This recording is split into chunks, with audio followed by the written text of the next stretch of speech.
नमस्कार, मैं रवीश कुमार। शंकराचार्य क्यों नहीं जा रहे हैं, इस पर चर्चा नहीं है, मगर चर्चा इसी पर है कि कांग्रेस के वे 3 नेता क्यों नहीं जा रहे जिन्हें 22 जनवरी का निमंत्रण मिला था। कांग्रेस ने आज अपनी प्रेस कॉन्फ्रेंस में यह सवाल पूछा है कि शंकराचार्य नहीं जा रहे हैं तो उनके नहीं जाने के कारणों पर मीडिया में चर्चा क्यों नहीं है। दरअसल इसका जवाब सभी को मालूम है। संसद से 150 सांसद निलंबित कर दिए गए, मीडिया ने नहीं कहा कि लोकतंत्र की हत्या है। कांग्रेस के मात्र 3 नेताओं ने कहा बीजेपी का राजनीतिक प्रोजेक्ट बन गया है, इसलिए 22 जनवरी के कार्यक्रम में नहीं जाएंगे। मीडिया ने उन्हें हिंदू विरोधी बताना शुरू कर दिया। अगर आपको यह सब नहीं दिख रहा है तो आप भोले बन रहे हैं, बस आप कह नहीं पा रहे कि लोकतंत्र की इस हत्या में आप भी शामिल हैं। यह गाड़ी दिल्ली में देखी गई। इस पर भारत के एक बड़े टीवी न्यूज चैनल का माइक बना हुआ है। इस गाड़ी को देखकर कोई नहीं कह सकता कि इसका संबंध किसी न्यूज चैनल से हो सकता है। इस पर जो लिखा है उसे एक बार देख लेंगे तो फिर कोई शक भी नहीं रहेगा। इस पर लिखा है मंदिर वहीं बनाया है। यह वो नारा है जो बीजेपी और संघ के लोग दिया करते थे, मंदिर वहीं बनाएंगे। इस नारे में एक भाव यह भी था कि बाबरी मस्जिद को गिराकर बनाएंगे। कोर्ट ने इस घटना को कानून का उल्लंघन और आपराधिक माना है, मगर मीडिया के एक चैनल ने इस नारे को इस तरह से लिख दिया जैसे जो कहते थे वो करके दिखा दिया। यह बात बीजेपी कह सकती है, मगर यह बात एक न्यूज चैनल की तरफ से कही जा रही है जिसका उदय 2014 के बाद नरेंद्र मोदी के भारत में होता है। जब भारत की पत्रकारिता इस तरह से हो जाएगी, एक पार्टी का नारा ओढ़ लेगी, उसके रंग रूप अपना लेगी, तो भारत में क्या बचेगा। यह भारत 24 नाम के न्यूज चैनल का पोस्टर है। लिखा है one nation one leader. BJP ऐसा पोस्टर लगाए तो हम समझ सकते हैं कि वह अपनी जीत का जश्न मना रही है, मगर एक न्यूज चैनल इस तरह के पोस्टर लगा रहा है और आप फिर भी नहीं समझना चाहते कि देश में क्या हो रहा है। यह गाड़ी और यह पोस्टर इस बात के संकेत हैं कि भारत में जनता नाम की चीज नहीं रही। अगर जनता होती, उसमें सही गलत का बोध होता, तो किसी न्यूज चैनल को 20 बार सोचना पड़ता इस तरह के नारे अपने गाड़ी पर लिखें या नहीं। लगे हाथ आप एक और न्यूज संस्थान का पोस्टर देखिए। यह दैनिक जागरण का पोस्टर है। अखबार रामोत्सव मना रहा है, चर्चा कर रहा है राम राज्य का आधुनिक संदर्भ। आज मुख्यमंत्री योगी आदित्यनाथ ने भी जागरण के इस कार्यक्रम में हिस्सा लिया। जब देश का मीडिया इस तरह से बीजेपी की राजनीति में घुल मिल जाए तब कुछ भी नहीं बचेगा। याद रखिएगा, यह किसी आपातकाल से भी बदतर काल है, जहां मीडिया एक व्यक्ति और एक पार्टी का प्रवक्ता बन जाने को गर्व से प्रदर्शित करता है। इसे पत्रकारिता का अधर्म काल कहा जाना चाहिए। जिसके पास इस तरह का मीडिया हो या मीडिया इस तरह से हर तरह का पर्दा फेंक कर किसी के लिए सामने आ जाए तो फिर विपक्ष नहीं, जनता के लिए भी लोकतंत्र में सांसें लेना मुश्किल हो जाता है। अगर जनता को लगता है कि राम के नाम पर यह सब सही है, तब फिर उसे राम के बारे में फिर से अध्ययन करना चाहिए। उनकी मर्यादा इतनी कमजोर नहीं थी कि कोई पत्रकारिता की तमाम मर्यादाओं को कुचलकर उनका नाम अपनी गाड़ी पर लिखवाकर राम भक्त बन जाए। कांग्रेस के सवाल का यही जवाब है कि शंकराचार्य के नहीं जाने पर गोदी मीडिया में डिबेट क्यों नहीं हो रहा। शंकराचार्य के सवालों से सहमत होते हुए ही कांग्रेस के 3 नेताओं ने 22 जनवरी के कार्यक्रम में जाने से इनकार किया। कांग्रेस का कहना है कि तमाम संस्थाओं के बाद अब धर्म क्षेत्र पर भी बीजेपी और आरएसएस ने कब्जा कर लिया है, इसलिए उनकी पार्टी के 3 नेता 22 जनवरी को अयोध्या नहीं जा रहे हैं। राजनीतिक दल तय करेगा। ये कभी सुना है आपने कि एक राजनीतिक दल तय करेगा कि मैं अपने भगवान से मिलने कब जाऊं, और मैं जाऊं या ना जाऊं, सुप्रिया जी जाएं या ना जाएं। मंदिर में न किसी को बुलाया जाता है, कम से कम इंसान द्वारा तो नहीं बुलाया जाता, और न किसी को रोका जाता है। न इंसान किसी को मंदिर में बुला सकता है, न इंसान किसी को मंदिर जाने से रोक सकता है। लेकिन एक उल्टी गंगा बहाई जा रही है। मुझे यह बताइए, किसी मंदिर का प्राण प्रतिष्ठापन जब किया जाता है तो उसकी एक तौर तरीका होता है, विधि विधान होता है, धर्मशास्त्र होते हैं। क्या यह कार्यक्रम धार्मिक है? अगर यह कार्यक्रम धार्मिक है तो क्या विधि विधान से हो रहा है, धर्मशास्त्र से कुछ किया जा रहा है? अगर यह कार्यक्रम धार्मिक है तो शंकराचार्य, चारों पीठों के हमारे शंकराचार्य, क्या उनकी सलाह से, उनकी देखरेख से इस कार्यक्रम का स्वरूप तय किया जा रहा है? चारों शंकराचार्य, चारों पीठ स्पष्ट रूप से कह चुके हैं कि एक अधूरे मंदिर की प्राण प्रतिष्ठापन नहीं की जा सकती। अगर यह कार्यक्रम धार्मिक नहीं है तो यह कार्यक्रम राजनैतिक है। एक राजनीतिक दल, अभी यहां आने से 5 मिनट पहले एक प्रवक्ता उनका ट्वीट करता है, बीजेपी का पूरा फुल फॉर्म, जिसको जोड़ता है सीधा सीधा उस दिन 22 तारीख से। एक राजनीतिक कार्यक्रम में मेरे और मेरे भगवान के बीच में एक राजनीतिक दल के कार्यकर्ता बिचौलिए बनकर बैठ जाएं, मैं यह बर्दाश्त क्यों करूंगा? I do not need a middle man between me and my God. इससे ज्यादा बड़ा पाप नहीं हो सकता। भाई, आप पूरा एक संघ, पूरा एक संगठन अपने आप को मेरे धर्म का ठेकेदार बनाकर बैठा हो और विधि विधान में उनका विश्वास न हो, पूरी की पूरी इनकी आईटी सेल चारों पीठों के शंकराचार्यों के खिलाफ एक मुहिम छेड़कर बैठी है। इस पूरे प्रायोजन में, इस पूरे आयोजन में कहीं भी धर्म, नीति या आस्था नहीं दिखाई देती, सिर्फ और सिर्फ राजनीति दिखाई दे रही। यह मैं आपको बता दूं कि मंदिर में प्राण प्रतिष्ठा के लिए 22 जनवरी की तारीख का चुनाव, मैं ये जानना भी चाहते हैं, हम लोग सब जानना चाहते हैं, भारतीय जनता पार्टी ने कौन से पंचांग को देखकर किया? यह तारीख का चुनाव नहीं हुआ है, चुनाव देखकर तारीख चुनी गई। यह अंतर है, यह स्पष्ट है। एक आदमी के राजनीतिक तमाशे के लिए हम अपने भगवान और अपनी आस्था के साथ खिलवाड़ होते हुए कैसे देख सकते हैं? जब हमारे जो सर्वोच्च धर्मगुरु हैं हिंदू धर्म के, वो विधिवत रामनवमी को प्राण प्रतिष्ठा करना चाहते थे, तो फिर ये पूरा कैमरों की फौज लेकर आधी अधूरी प्राण प्रतिष्ठा करने वाले आप कौन हैं? ये हम बार बार पूछ रहे हैं। हैरानी की बात है, बचपन से सुनते आए कि भाई राम की वजह से हम इस दुनिया में आए, उनकी उंगली पकड़कर चलते हैं हम, लेकिन हमने विज्ञापन देखे कि कोई और है जो भगवान राम की उंगली पकड़ के चला रहा है। अरे आप कौन है साहब?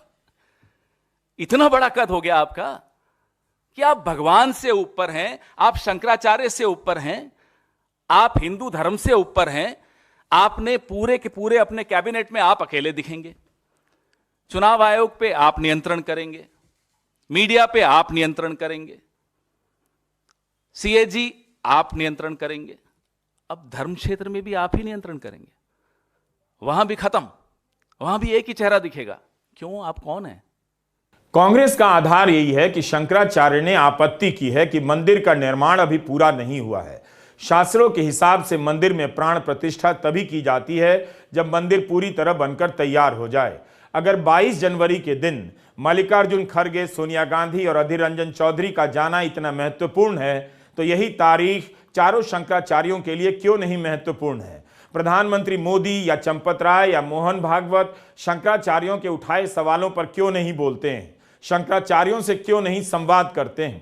कांग्रेस के मीडिया चैनल ने पुरी के शंकराचार्य का एक बयान ट्वीट किया है, जिसे हम दिखा रहे हैं। राम मंदिर का आमंत्रण मिला, कोई आया था कि आप एक व्यक्ति को लेकर जा सकते, मुझे क्या जरूरत है जाके प्रधानमंत्री को हाथ जोड़ने की जरूरत क्या है? वहाँ जाकर शंकराचार्य का क्या स्थान होगा? अगर मैं पहुँच ही जाऊँगा तो मोदी जी का क्या स्थान होगा? विचार नहीं तो ये समझ गए। मैं पहुंच जाऊंगा तो मोदी जी का क्या स्थान होगा, या मोदी जी का स्थान होगा तो शंकराचार्य को क्या देगा, ऐसे ऐसे कर लेंगे और मुझे क्या जरूरत है। जब आप 22 को जाएंगे अयोध्या, 22 तारीख को अयोध्या जाएंगे जनवरी। मैंने कह दिया नहीं जाऊंगा, मेरा कार्यक्रम पहले से बना हुआ आगे। अयोध्या से मुझे परहेज नहीं है, राम जी से मुझे परहेज नहीं है, समझ गए ना। अयोध्या में जाता रहता हूँ, लेकिन उस उत्सव में मेरा सम्मिलित होना उचित भी नहीं। अगर यही बात शंकराचार्य ने सोनिया गांधी के बारे में कह दी होती तो गोदी मीडिया उनके बयान को लेकर पूरे देश में बवाल मचा देता, शंकराचार्य की कस्में खा खाकर उनके अपमान का बदला लेने का आह्वान करता। लेकिन शंकराचार्य ने मोदी पर सवाल उठा दिया है तो गोदी मीडिया ने खबरों से शंकराचार्य को ही गायब कर दिया है। प्रधानमंत्री मोदी की शंकराचार्यों के साथ कई तस्वीरें आपको मिल जाएंगी। जाहिर है शंकराचार्यों को उनकी उपस्थिति से कोई समस्या नहीं है, मगर जिस तरह से कार्यक्रम की रूपरेखा तय की गई है उसे लेकर सवाल पूछ रहे हैं कि उनकी जगह कहां है। क्या ऐसा हो सकता है कि प्राण प्रतिष्ठा के बाद पर्दा हटे और देश पहली बार मूर्ति का दर्शन करेगा तब शंकराचार्य बाहर खड़े हों? जब यह सब तय हो रहा था कि गर्भगृह में कौन कौन खड़ा होगा तब शंकराचार्य के लिए जगह क्यों नहीं मिली? दैनिक भास्कर की यह खबर देखिए, इसमें लिखा है कि एक आचार्य और प्रधानमंत्री सहित 5 लोग गर्भगृह में होंगे। प्राण प्रतिष्ठा के वक्त जब मूर्ति की आंखों से पट्टी हटाई जाएगी उस वक्त गर्भगृह में प्रधानमंत्री नरेंद्र मोदी दाईं ओर मूर्ति के पीछे खड़े होंगे। गर्भगृह में मोहन भागवत, मुख्यमंत्री योगी आदित्यनाथ, राज्यपाल आनंदीबेन होंगी। इसके अलावा एक आचार्य भी। अब आप गौर कीजिए, यह सब कैमरे के हिसाब से नहीं किया गया तो किस हिसाब से किया गया है? जैसे ही पर्दा हटेगा कैमरा मूर्ति पर फोकस करेगा, मूर्ति के साथ साथ फ्रेम में प्रधानमंत्री भी होंगे, यानी इसी जगह की पहली तस्वीर में प्रधानमंत्री मोदी हमेशा के लिए छप जाएंगे। सूत्रों के हिसाब से अखबार में यह भी छपा है कि सारे वैदिक कार्य प्रधानमंत्री करेंगे। तब वाकई शंकराचार्य क्या करेंगे? किसी संत या धर्मगुरु की इस प्रक्रिया में क्या भूमिका रह जाती है? कायदे से तो आपत्ति राष्ट्रपति को भी करनी चाहिए, पूछना चाहिए कि निमंत्रण पत्र में प्रधानमंत्री के बाद मोहन भागवत का नाम है, क्या मोहन भागवत को संवैधानिक पद दे दिया गया है? अगर यह कार्यक्रम राष्ट्रीय एकता का है, राम राष्ट्रीय एकता के प्रतीक हैं, तब फिर राष्ट्र प्रमुख भारत की पहली आदिवासी महिला राष्ट्रपति वहां पर क्यों नहीं है? गोदी मीडिया का एंकर चीख चीख कर सोनिया गांधी और राहुल गांधी का फोटो लगाकर उन्हें हिंदू विरोधी बता रहा है। बिजली की गति से इस तरह के वीडियो हाउसिंग सोसाइटी में ठेले जा रहे हैं उनके व्हाट्सएप ग्रुप में। उसी हाउसिंग सोसाइटी के व्हाट्सएप ग्रुप में आप मेरे वीडियो भी ठेल कर दिखाइए, लोग आप पर झपट पड़ेंगे। यही राजनीतिक समाज बीजेपी ने 10 साल में बनाया है, जिसमें सूचना किसके हवाले से आएगी उस पर पूरा नियंत्रण हो चुका है, और कौन सी सूचना लोगों तक पहुंचेगी इस पर भी बीजेपी का नियंत्रण है और उसके समर्थकों का। कांग्रेस के लिए असंभव होगा कि उसकी बात, उसकी ये प्रेस कॉन्फ्रेंस लोगों तक पहुंच जाए। कांग्रेस के तर्कों या शंकराचार्य के सवाल गोदी मीडिया के रहते जनता तक विस्तार से पहुंचेंगे ही नहीं। गोदी मीडिया ने कांग्रेस की सुपारी ले ली है। एंकर चीख रहे हैं, हिंदू विरोधी बता रहे हैं। आज के भारत में गोदी मीडिया जिसे भी चाहे हिंदू विरोधी, देश विरोधी साबित कर सकता है। इसका काम यही रह गया है। इसके पास पत्रकारिता करने का साहस नहीं तो उसकी जगह यही करना रह गया है। पिछले ही महीने राहुल गांधी 3 दिनों के लिए केदारनाथ में थे। क्या यह हिंदू कार्य नहीं है? वहां उन्होंने दर्शन भी किया, संतों से संवाद भी। यह वीडियो राहुल गांधी ने अपने चैनल पर डाला है और आज भी मौजूद है। मंदिरों में दर्शन करने के राहुल की अनेक तस्वीरें मिल जाएंगी, सोनिया गांधी और प्रियंका गांधी की भी। मीडिया ने राहुल गांधी की केदारनाथ की यात्रा को कोई खास नोटिस नहीं लिया, लेकिन जब प्रधानमंत्री मोदी केदारनाथ जाते हैं तो गोदी मीडिया उन्हें तपस्वी से लेकर धर्माचार्य की मुद्रा में पेश करने लग जाता है। जिस राहुल गांधी के मंदिर जाने पर मजाक उड़ाया जाता है, उन्हें चुनावी जनेऊधारी कहा जाता है, बीजेपी तरह तरह के सवाल करती है, उस राहुल गांधी से पूछा जा रहा है कि उनकी पार्टी के नेता राम मंदिर क्यों नहीं जा रहे। गोदी मीडिया और बीजेपी का तंत्र साबित कर देता है कि राहुल हिंदू विरोधी हैं तब जब राहुल धार्मिक जगहों पर पूरी आस्था के साथ जाते हैं। कांग्रेस ने साफ साफ कहा है कि नहीं जाने के अपने तर्क हैं। पार्टी के नेता स्वतंत्र हैं कि वे दर्शन करने जाएंगे, जैसे कि 15 जनवरी को यूपी कांग्रेस के नेता और कार्यकर्ता अयोध्या जा रहे हैं। लेकिन उनका सवाल दूसरा है। उनका सवाल है कि बीजेपी और संघ ने पूरे कार्यक्रमों को हाईजैक कर लिया है। दूसरा, मंदिर का निर्माण अधूरा है, अधूरे मंदिर में प्राण प्रतिष्ठा चुनावी लाभ के लिए किया जा रहा है। धर्म जो है वो व्यक्तिगत आस्था का विषय है। हम में से हर व्यक्ति किसी ना किसी धर्म का अनुयायी है, धर्म के मूल्यों को लेके जीता है, धर्म के मूल्यों को लेके मानता है। तो जब धर्म व्यक्तिगत आस्था का विषय है तो उसका इतना विभत्स राजनीतिकरण क्यों किया जा रहा है? क्या उसका इतना विभत्स राजनीतिकरण होना सही है? यह पहली बात मैं आपके सामने मुखरता से रखना चाहती हूं। दूसरी जरूरी बात, धार्मिक अनुष्ठानों का काम, धार्मिक अनुष्ठानों को करने की विधि, धार्मिक अनुष्ठानों को करने का तरीका, धार्मिक लोग जो संबंधित हैं, जो इसको करते हैं, उन पर छोड़ देना चाहिए। और यह सिर्फ मैं नहीं कह रही हूं, या सिर्फ हम नहीं कह रहे हैं, या ये तमाम लोग देश में नहीं कह रहे हैं। यही कहना इस देश के 4 शंकराचार्यों का है। बहुत लोग जो आक्रोश हैं, जो आहत हैं, जो लगातार शोज कर रहे हैं, आपका कहां था यह आक्रोश? आप क्यों नहीं आहत हुए जब हिंदू धर्म के सर्वोच्च 4 ज्ञानी जिनको बोला जाता है, जो 4 शंकराचार्य हैं, जब उन्होंने निर्णय लिया कि वो अयोध्या नहीं जाएंगे? यह आक्रोश क्यों नहीं आया? ये आहत क्यों नहीं हुए? वो धर्मभीरू कहां थे? ये मैं जानना चाहती हूं। शंकराचार्यों का अपमान या उनको ना बुलाने का जो गलत तरीका था, इस पर क्यों नहीं लोग आक्रोशित हो रहे हैं? क्योंकि बहुत सारे लोग जो नए नए धर्मभीरू बने हैं, वो इस बात को नहीं मानते और ये शायद नहीं जानते हैं कि शंकराचार्यों का हिंदू धर्म में क्या महत्व है। ये चारों हिंदू धर्म के स्तंभ हैं। आदि गुरु शंकराचार्य ने 4 मठों की स्थापना करी थी और उससे एक तरह से पूरे देश को जोड़ा था। उत्तर में आपका जोशी मठ में, फिर पूर्व में आपका गोवर्धन मठ पुरी में स्थित, दक्षिण में श्रृंगेरी शारदा मठ और पश्चिम में द्वारका पीठ। और इन चारों शंकराचार्यों ने निर्णय लिया है कि वह अयोध्या नहीं जाएंगे और इस पर कोई आक्रोश नहीं है। क्या यह धर्म को आहत नहीं कर रहा है? धार्मिक चीजों में, धार्मिक अनुष्ठानों में, धार्मिक परंपराओं में, सनातन संस्कृति में राजनीति करना सर्वथा गलत है। हम कहां जाने से मना कर रहे हैं?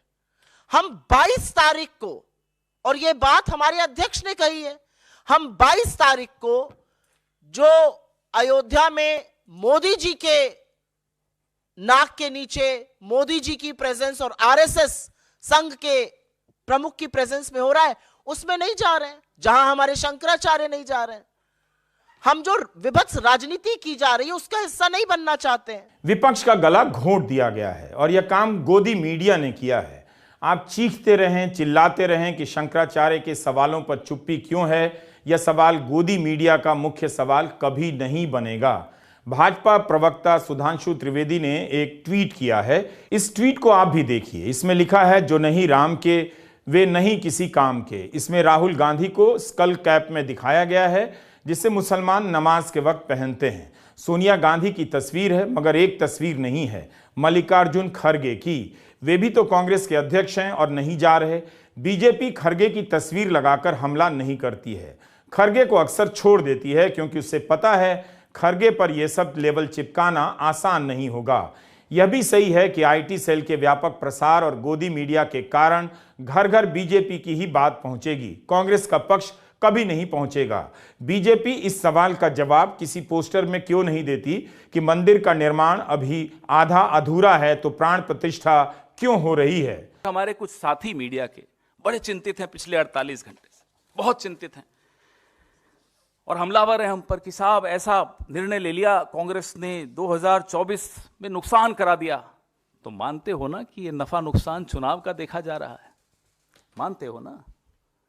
कांग्रेस को क्या करना है क्या नहीं करना, कांग्रेस वो कर रही है। आप लोग अपना काम नहीं कर रहे। आप लोग जो हमारे धर्मगुरु हैं उनको अपना काम नहीं करने दे रहे। तो आप अपनी चिंता कीजिए, हमारी चिंता मत कीजिए। शंकराचार्यों को नाराज करके सरसंघचालक जाएंगे वहां, वहां बैठेंगे, वो प्राण प्रतिष्ठापन उनकी देखरेख में प्रधानमंत्री जी करेंगे। ये कौन सा आयोजन है? इसलिए मैं फिर से दोहराता हूं, यह कतई धार्मिक आयोजन नहीं है। शंकराचार्यों ने धर्म शास्त्रों को लेकर सवाल उठाए तो आज प्रधानमंत्री नरेंद्र मोदी ने एक रेडियो संदेश जारी किया। वे भी धर्मशास्त्र की बात कर रहे हैं। कमाल का ही संयोग है, सवाल धर्मशास्त्र को लेकर हो रहे हैं तो धर्मशास्त्र को लेकर प्रधानमंत्री के रेडियो संदेश में इशारों इशारों में कुछ कहा जा रहा है। मेरे हिसाब से तो इसे शंकराचार्यों के दावों को भी चुनौती के रूप में देखा जाना चाहिए। प्रधानमंत्री इस संदेश में कह रहे हैं कि वे जो भी कर रहे हैं शास्त्रों के हिसाब से और तपस्वी आत्माओं और महापुरुषों से जो मार्गदर्शन मिला है उसके अनुसार 11 दिन का विशेष अनुष्ठान आरंभ कर रहे हैं। सवाल हो रहा है कि अधूरे मंदिर में प्राण प्रतिष्ठा क्यों हो रही है, शंकराचार्य क्यों नहीं जा रहे? जवाब आ रहा है कि वे जो भी कर रहे हैं महापुरुषों और तपस्वी आत्माओं के बताए मार्ग के हिसाब से ही कर रहे हैं। हमारे शास्त्रों में भी कहा गया है, हमें ईश्वर के यज्ञ के लिए, आराधना के लिए स्वयं में भी दैवीय चेतना जागृत करनी होती है। इसके लिए शास्त्रों में व्रत और कठोर नियम बताए गए हैं जिन्हें प्राण प्रतिष्ठा से पहले पालन करना होता है। इसलिए आध्यात्मिक यात्रा की कुछ तपस्वी आत्माओं और महापुरुषों से मुझे जो मार्गदर्शन मिला, उन्होंने जो यम नियम सुझाए हैं, उसके अनुसार मैं आज से 11 दिन का विशेष अनुष्ठान आरंभ कर रहा हूं। शंकराचार्य प्रधानमंत्री से सवाल कर रहे हैं। रेडियो संदेश में प्रधानमंत्री महापुरुषों से मार्गदर्शन मिलने की बात कर रहे हैं। कोई बता सकता है कि ये महापुरुष कौन हैं? क्या ये शंकराचार्य से भी बड़े हैं? उमा भारती कहती हैं कि पुरी के गोवर्धन मठ के शंकराचार्य जितना विद्वान कोई नहीं, लेकिन आज उस विद्वान संत के खिलाफ भी सोशल मीडिया में अभद्र बातें कही जा रही हैं। उसी पक्ष के लोग कह रहे हैं जो इस पूरे कार्यक्रम को बीजेपी और संघ के हिसाब से होने देने के पक्ष में हैं। यही नहीं, उमा भारती ने इंडियन एक्सप्रेस में कहा कि बीजेपी को अपना अहंकार छोड़ देना चाहिए। एक्सप्रेस में भी यह इंटरव्यू भीतर के पन्नों पर छपता है। मीडिया उनकी इस बात को हाथ तक नहीं लगाता, खबर जहां थी वहीं दम तोड़ देती है। बीजेपी नारे लगा रही है कि जो नहीं राम के वो नहीं किसी काम के। क्या 22 जनवरी को मंदिर आना ही राम के काम आना है?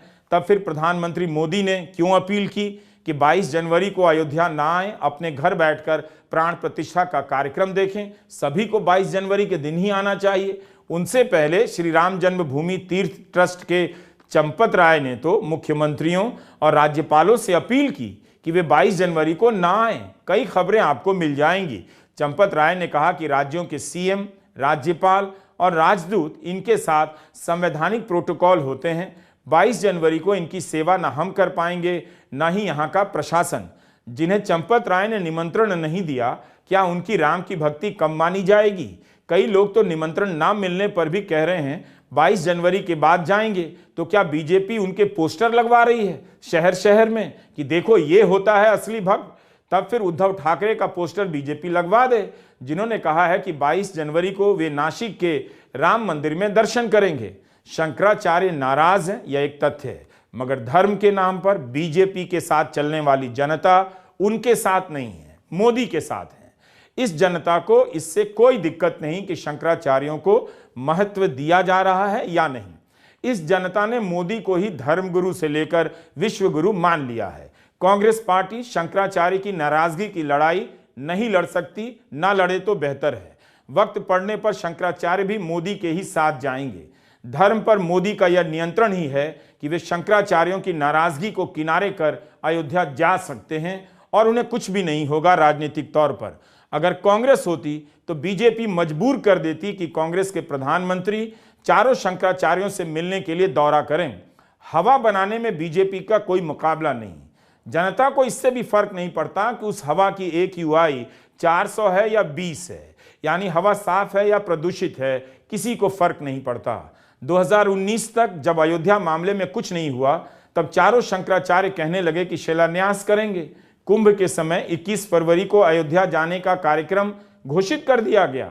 मोदी सरकार कानून पास कर जमीन पर हक दिलाए, इस तरह की मांग होने लगी। तब जाकर मोदी सरकार सुप्रीम कोर्ट जाती है कि राम जन्मभूमि न्यास अपना दावा मांग रहा है। अक्टूबर 2019 में फैसला आया। भारत के लोकतंत्र से राजनीति खत्म हो चुकी है। ध्यान से सुनिए, भारत के लोकतंत्र से राजनीति खत्म हो चुकी है। ठीक उसी तरह से जैसे भारत के मीडिया से पत्रकारिता खत्म हो गई है। राजनीतिक दल हर वक्त धार्मिक दल के रूप में नजर आते हैं। जनता भी राजनीतिक दल को धर्म के आधार पर देखने लगी है। सारा का सारा लोकतांत्रिक बोध गुम हो गया है। जनवरी का पूरा महीना निकल गया राम का नाम जपने में। 3-4 महीने बाद लोकसभा के चुनाव होने हैं, लेकिन बीजेपी और गोदी मीडिया को राम मिल गए। उनके समर्थकों को यह सच पता है, लेकिन तीनों अपने अपने झूठ से भाग रहे हैं। गोदी मीडिया अपने झूठ से भाग रहा है, बीजेपी अपने झूठ से भाग रही है और उसके समर्थक अपने झूठ से। रास्ते में तीनों को राम मिल गए हैं। राम किसी के भले ना काम आ सके, मगर इन तीनों के खूब काम आ रहे हैं। अगर ये राम के आभारी नहीं होंगे, राम के प्रभारी नहीं होंगे, तो कौन होगा? नमस्कार, मैं रवीश कुमार।